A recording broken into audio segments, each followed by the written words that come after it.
നാളെ എക്സാം തുടങ്ങിയാണ്. അവൻ വരുമോ എന്നൊരു ആധിയാണ് മനസ്സ് നിറയെ. അവസാനമായി എല്ലാവരെയും പരിഹാസമേറ്റ് കലങ്ങിയ കണ്ണുകളുമായി തലകുനിച്ച് ക്ലാസ്സിൽ നിന്ന് ഇറങ്ങിപ്പോകുമ്പോൾ വാതിലിനടുത്ത് വെച്ച് അവൻ എന്നെ തിരിഞ്ഞു നോക്കിയിരുന്നു.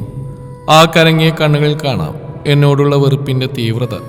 ചതിക്കപ്പെട്ടവന്റെ ചങ്ക് പിടയുന്നത് ആ കണ്ണുകളിൽ വ്യക്തമാണ്. മോളെ, ഉറക്കം വരുന്നുണ്ടോ? ഇല്ലമ്മേ.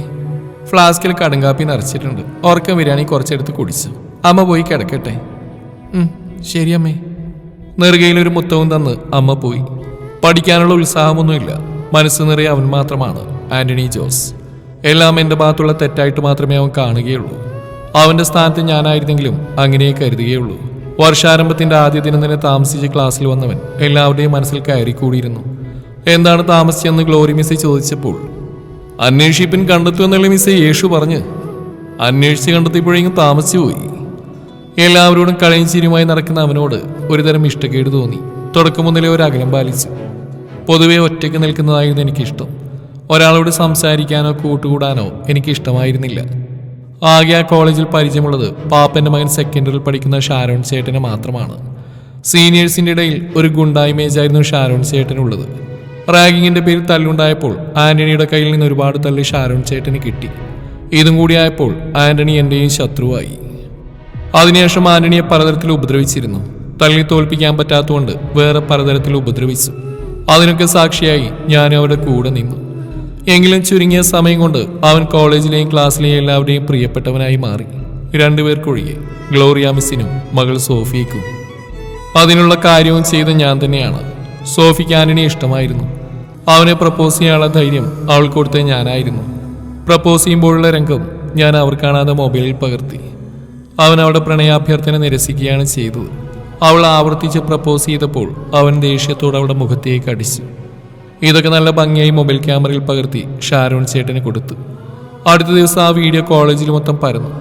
അന്യായമായി മകളെ തല്ലിയെന്ന് പറഞ്ഞ് മിസ് പരാതി കൊടുക്കുകയും ചെയ്തു. അന്ന് അവൻ്റെ കാര്യത്തിലൊരു തീരുമാനമായി എന്ന സന്തോഷത്തോടെ ക്ലാസ് വിട്ടു പോകുമ്പോൾ അടുത്തിരിക്കുന്ന ശ്രുതി പറഞ്ഞു, നീയാണ് വീഡിയോ എടുത്തതെന്നും പലർക്ക് അയച്ചു കൊടുത്തതിൻ്റെ തെളിവ് ആന്റണി കിട്ടിയിട്ടുണ്ട്. അതുപോലെ സോഫിയായിട്ട് സംസാരിച്ചതിൻ്റെ വോയിസും അവൻ്റെ കയ്യിലുണ്ട്. അത് പ്രിൻസിപ്പളിനെ ഏൽപ്പിക്കുന്നു പറയുന്നുണ്ട്. ഭയന്ന് വിറച്ചാണെന്ന് വീട്ടിലേക്ക് പോയത്. ശനിയും ഞായറും ഒഴിവായതിനാൽ തിങ്കളാഴ്ച അവൻ തെളിവ് കൊടുക്കുമെന്ന് ഉറപ്പാണ്. തിങ്കളാഴ്ച രാവിലെ തന്നെ മീറ്റിംഗ് നടക്കുന്നുണ്ട്. അതിൽ അവൻ എനിക്കെതിരെ തെളിവ് കൊടുക്കുമെന്നും ഏത് സമയം എന്നെ വിളിപ്പിക്കുമെന്നും ചിന്തിച്ച് ഭയന്ന് വിറച്ചാണ് ക്ലാസ്സിലിരുന്നത്. 20 മിനിറ്റിന് ശേഷം ഒരു ലോങ് ബെല്ലടിച്ചു. അടിയന്തര ഘട്ടത്തിലാണ് അങ്ങനെ ബെല്ലടിക്കാറുള്ളത്. പ്രിൻസിപ്പൽ മൈക്കിലൂടെ പ്രസംഗിക്കാൻ തുടങ്ങി. കോളേജിൽ പറഞ്ഞ വീഡിയോയെക്കുറിച്ചും ആന്റണി തെറ്റ് സമ്മതിച്ചു എന്നും പരസ്യമായി മാപ്പ് പറയുകയും 2 ആഴ്ച സസ്പെൻഷനുമാണ് ശിക്ഷ. അവൻ പരസ്യമായി മാപ്പ് പറഞ്ഞു. ശബ്ദമിടറിയിരുന്നില്ല, വാക്കുകൾ മുറിഞ്ഞിരുന്നില്ല, കണ്ണുകളിൽ ഒരു പതർച്ച പോലുമില്ല. ഞങ്ങളുടെ ഗ്യാങ്ങെന്ന് സന്തോഷത്തിമിർപ്പിലായിരുന്നു. പക്ഷെ എൻ്റെ മനസ്സിൽ എവിടെയോ ഒരു സങ്കടം. തെളിവുകളുണ്ടായിട്ടും എനിക്കെതിരെ എന്തുകൊണ്ടായിരിക്കും അവൻ പരാതി കൊടുക്കാതിരുന്നെന്ന സംശയം ഉടലെടുത്തിരുന്നു. 2 ആഴ്ച കഴിഞ്ഞ് അവൻ തിരിച്ചു വന്നു. പഴയതുപോലെയല്ല, വളരെ സൈലന്റ് ആയിരുന്നു അവൻ. പഠിത്തത്തിൽ മാത്രം ശ്രദ്ധിക്കാൻ തുടങ്ങി. ഷാരോൺ പല രീതിയിൽ പ്രലോഭിപ്പിച്ചിട്ടും അവൻ ഒഴിഞ്ഞു മാറി. എനിക്കും അവനുള്ള പഴയ ദേഷ്യം കുറഞ്ഞു വന്നു. അങ്ങനെ ഇരിക്കെ കോളേജിൽ ടൂർ വന്നു.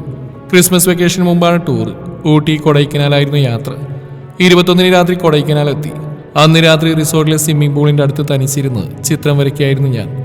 കോടയിൽ പൊതിഞ്ഞിരിക്കുന്ന ഒരു മലയുടെ ചിത്രം. അതിൻ്റെ താഴ്വാരത്തൊരു വെള്ളച്ചാട്ടം. വെള്ളത്തിന് നീല നിറമാണ്. അതിനു ചുറ്റും പല നിറത്തിലുള്ള പൂമ്പാറ്റകൾ പാറി കളിക്കുന്നു. പെട്ടെന്നാണ് ഒരു അനക്കം കണ്ടത്. ആരോ പൂൾ ലക്ഷ്യമാക്കി വരുന്നുണ്ട്. അടുത്തെത്തിയപ്പോഴാണ് ആളെ മനസ്സിലായത്. ആന്റണി. താനെന്തോടെ ഒറ്റയ്ക്കിരിക്കുന്നു? ഒരു ചെറുപുഞ്ചിരിയോട് അവൻ ചോദിച്ചു. വെറുതെ ഇരുന്ന് പ്രകൃതിയുടെ ഭംഗി ആസ്വദിക്കുക. നിന്റെ തല ഷാരോൺ അവിടെ ലഹരി പാർട്ടിയിലും നിന്റെ വാലുകൾ കമിതാക്കളായി പാറിപ്പുറം നടക്കുന്നതും കണ്ടു. എൻ്റെ ലഹരി വേറെയാണ്. ഞാൻ നിന്നെയും ലഹരി പാർട്ടിയിൽ നോക്കി, അവിടെയൊന്നും കണ്ടില്ലല്ലോ. എൻ്റെ ലഹരിയും വേറെയാണ്. അതെന്താ? ഒരു ബുള്ളറ്റും എടുത്ത് കോടമഞ്ഞിലൂടെ ചുരം കയറുക, ആ യാത്രയാ എൻ്റെ ലഹരി. അതിന് ബുള്ളറ്റ് എവിടെ കിട്ടും? ഞാനിപ്പോൾ ഒന്ന് പുറത്തേക്ക് പോകാൻ വേണ്ടിയാണ്. ആ മതിലിനപ്പുറം ബുള്ളറ്റുണ്ട്. റിസോർട്ടിലെ റൂം പോയി ശരിയാക്കി തന്ന പുറത്തു പോകുന്ന ആരോടും പറയാതിരിക്കാൻ പറ്റുമോ? അവൻ്റെ ആ അപേക്ഷയുടെ സ്വരം എനിക്ക് ഇഷ്ടപ്പെട്ടു. ആരോടും പറയില്ലെന്നുറപ്പിൽ അവൻ നടന്നു നീങ്ങി. ആ ബുള്ളറ്റ് യാത്രയുടെ സുന്ദര നിമിഷങ്ങൾ മനസ്സിലൂടെ കടന്നുപോയി. നിമിഷങ്ങൾക്ക് അവൻ തിരിച്ചു വന്ന് ചോദിച്ചു, നിനക്ക് ബോയ് ഫ്രണ്ട്സ് ഒന്നുമില്ലല്ലോ? ലിക്വർ പാർട്ടിയിലും പോകുന്നില്ല. വെറുതെ ഇരിക്കുകയാണെങ്കിൽ എൻ്റെ കൂടെ വരുന്നോ? കുറച്ചു മുമ്പ് വരെ ശത്രുപക്ഷത്തുണ്ടായിരുന്ന ഒരാൾ പെട്ടെന്ന് ചോദിച്ചപ്പോൾ ഒന്നുകൂടെ അവനെ നോക്കി. പേടിക്കണ്ട, ഒരു പോറൽ പോലെ ഏൽപ്പിക്കാൻ തിരികെ കൊണ്ടുവരും. ഇതെന്റെ ഉറപ്പാ. വേഗം വസ്ത്രം മാറി ആരും കാണാൻ ഞാനും അവൻ്റെ കൂടെ ഇറങ്ങിപ്പോയി. കോടമഞ്ഞിനെ തഴുകിയാണ് ചുരം കയറിയത്. 6ാം വളവ് കഴിഞ്ഞപ്പോൾ ഒരു ചെറിയ വഴിയിലൂടെ കുന്നിന്റെ മുകളിലേക്ക് പോയി. കുന്നിൻ ചെരുവിൽ ഒരു ചെറിയ ചായക്കടക്കടുത്ത് വണ്ടി നിർത്തി ഇറങ്ങി. അതിനടുത്തായി കുറച്ച് ആൺകുട്ടികളും പെൺകുട്ടികളും തീ കത്തിച്ച് അതിന് ചുറ്റും ഇരുന്നിട്ടുണ്ട്. അവരുടെ അടുത്ത് പോയി അവൻ സംസാരിച്ചപ്പോൾ അവർക്ക് അവന്റെ സുഹൃത്തുക്കളാണെന്ന് മനസ്സിലായി. അടുത്ത സുഹൃത്താണെന്ന് പറഞ്ഞ് എന്നെയും പരിചയപ്പെടുത്തി. കോടമഞ്ഞിൽ പുതച്ച് കിടക്കുന്ന ആ സ്ഥലത്ത് നിന്നും അതിലൊരാൾ ഗിറ്റാറും വായിച്ച് മനോഹരമായൊരു മെലഡി സോങ് പാടി. അതിനുശേഷം ആന്റണി ഗിറ്റാർ വാങ്ങിയൊരു പാട്ട് പാടാൻ തുടങ്ങി. ആ പാട്ട് മുമ്പ് കേട്ടിട്ടുണ്ടെങ്കിലും അവൻ പാടിയപ്പോൾ മനസ്സിലെവിടെയോ പ്രണയാർദ്ദുരമായൊരു സുഖം പടരാൻ തുടങ്ങി. പാട്ട് കഴിഞ്ഞതറിഞ്ഞതേയില്ല. ആ കൂട്ടത്തിൽ ഒരുത്തൻ എൻ്റെ കണ്ണിൽ നോക്കി വിളിച്ചു പറഞ്ഞു, ശരിയാ, ഇവളുടെ കണ്ണിന് കടുങ്കാപ്പിയുടെ നിറവാ. പാട്ട് കഴിഞ്ഞ് അവൻ എന്നെയും കൊണ്ടുപോയത് ഒരു വെള്ളച്ചാട്ടത്തിൻ്റെ അടുത്തേക്കാണ്. കണ്ടപ്പോൾ ശരിക്കും അത്ഭുതപ്പെട്ടു പോയി.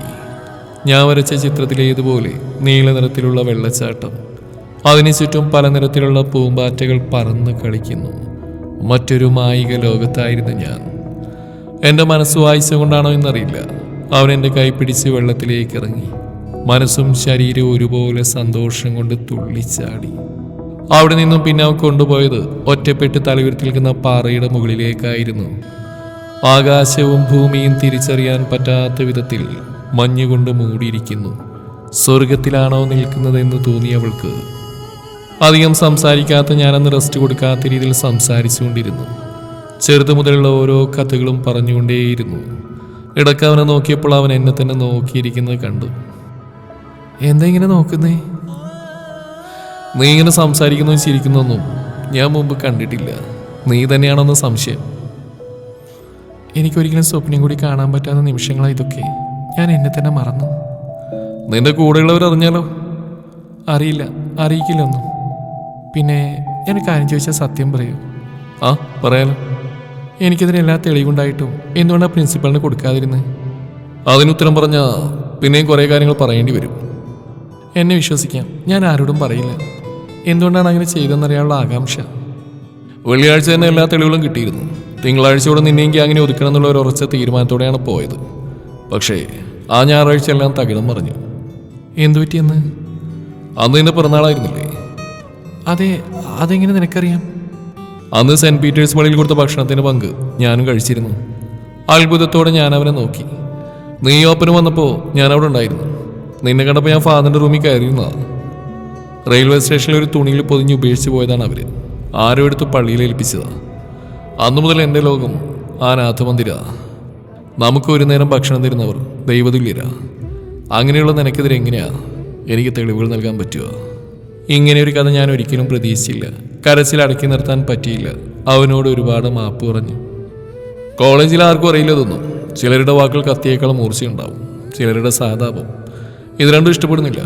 ഫാദറിന്റെ അനിയനാണ് രക്ഷിതാവിന്റെ സ്ഥാനത്ത് അവരുടെ പേര് വെച്ച് എന്നെ കോളേജിൽ ചേർത്ത്. മഞ്ഞുരുകിയ മനസ്സുമായി ഞങ്ങൾ അവിടുന്ന് തിരിച്ചുപോയി. വണ്ടി അവിടെ വെച്ച് മതിലിയാടെ അകത്ത് കയറി. പിരിയാൻ പോകുന്ന നിമിഷം അവൻ ചോദിച്ചു, എങ്ങനെയുണ്ടായിരുന്നു ഇന്നത്തെ രാത്രി? ഉത്തരം പറയാതെ അവനെ ഒന്ന് കെട്ടിപ്പിടിച്ചു. ജീവിതത്തിൽ ഇത്രയും സന്തോഷിച്ച ദിവസം വേറെ ഉണ്ടായിട്ടില്ല, ഇനി ഉണ്ടാവുമെന്ന് തോന്നുന്നില്ല. നീ നിലവരെൻ്റെ ശത്രുവായിരുന്നു. ഒരൊറ്റ രാത്രി കൊണ്ട് ഞാൻ നിന്റെ ആരാധികയായി മാറി. ടൂർ കഴിഞ്ഞ് നാട്ടിലെത്തി പിരിയുമ്പോൾ ഞങ്ങൾ സംസാരിച്ച് കണ്ണുകൾ കൊണ്ടായിരുന്നു. ക്രിസ്മസ് കഴിഞ്ഞ് വീട്ടിലിരിക്കുമ്പോൾ അവനെ കാണണമെന്ന ആഗ്രഹം മനസ്സിൽ വല്ലാതെ ഉടലെടുത്തു. അതിനിടക്കാണ് സോഫിയ വീട്ടിൽ വന്ന് സംസാരിച്ച് റൂമിലിരുന്നപ്പോൾ ഞാൻ അവസാനമായി വരച്ചൊരു പെയിന്റിങ് അവൾ കണ്ടു. ഞാൻ ആന്റണിയുടെയും എൻ്റെയും വെള്ളച്ചാട്ടത്തിനടുത്ത് കൈപ്പിടിച്ച് നിൽക്കുന്ന പെയിന്റിങ് വരച്ചിരുന്നു. പിന്നീട് അവളോടൊന്നും മറച്ചു വെക്കാൻ നിന്നില്ല. എല്ലാ കാര്യവും പറഞ്ഞുപോയി. അവനോട് ഇഷ്ടം തോന്നിയ കാര്യവും. എൻ്റെ പ്രിയ സുഹൃത്തായതുകൊണ്ട് വേറെ ആരോടും പറയില്ലെന്ന് ഉറപ്പുണ്ടായിരുന്നു. ക്ലാസ് തുറന്നന്ന് വളരെയധികം ഉത്സാഹത്തോടെയാണ് കോളേജിലേക്ക് പോയത്. ഗ്ലോറിയ മിസ്സിൻ്റെതായിരുന്നു ഫസ്റ്റ് പീരീഡ്. ക്ലാസ് തുടങ്ങുമ്പോഴാണ് അവൻ കയറി വന്ന്.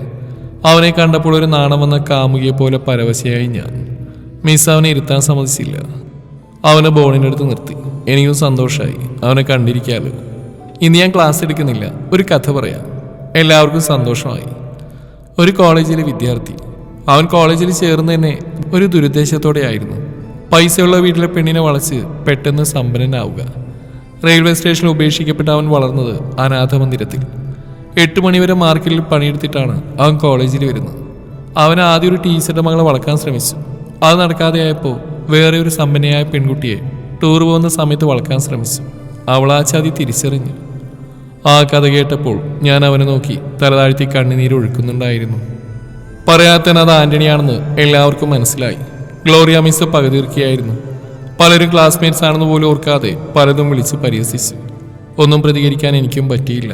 സ്തംഭിച്ചു പോയിരുന്നു ആ നിമിഷം. കലങ്ങിയ കണ്ണുകളുമായി തലതാഴ്ത്തി അന്ന് അവിടെ നിന്ന് ഇറങ്ങിപ്പോയതാണ് അവൻ. മോളെ 7 മണിയായി, എഴുന്നേൽക്ക്. എഴുന്നേറ്റ് വേഗം വസ്ത്രം മാറി കോളേജിലേക്ക് പോയി. എക്സാം ആയിരുന്നില്ല പ്രധാനം. അവൻ വരുമെന്ന പ്രതീക്ഷയാണ്. വർഷങ്ങൾ കഴിഞ്ഞെങ്കിലും അവൻ വന്നില്ല. ഇന്നും ആ വാഗമര ചുവട്ടിൽ അവൻ്റെ വരവും കാത്തി ഞാൻ നിൽക്കുകയാണ്.